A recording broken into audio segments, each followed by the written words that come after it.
Hello, कौन बोल रहा है भाई तू? क्या रे, दंगा करने का बहुत शौक है ना? ये तेरा शौक बहुत जल्द पूरा करेंगे। अरे भाई, पहले बता तो सही, कौन बोल रहा है? क्या करेगा जान के? मैं कौन बोल रहा हूँ, कहाँ से बोल रहा हूँ और किधर से बोल रहा हूँ? हाँ, सही बात है। मैं क्या करूँगा जान के? फिर भी थोड़ा बता देते तो जान पहचान बन जाती।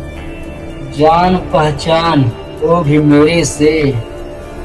तेरी इतनी बड़ी औकात नहीं है, समझे लाला?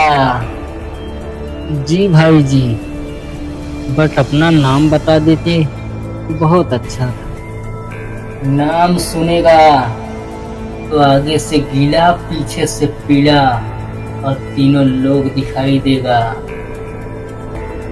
अरे भाई, इतना भी कमजोर नहीं हूँ कि आगे से गीला और पीछे से पीला दिखाई देगा।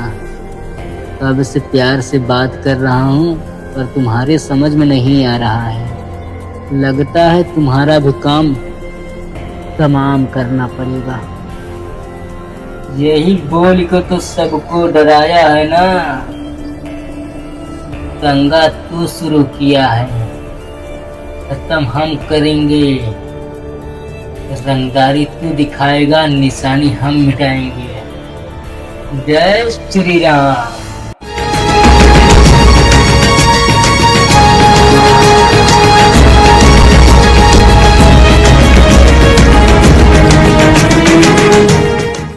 जय महाकाल।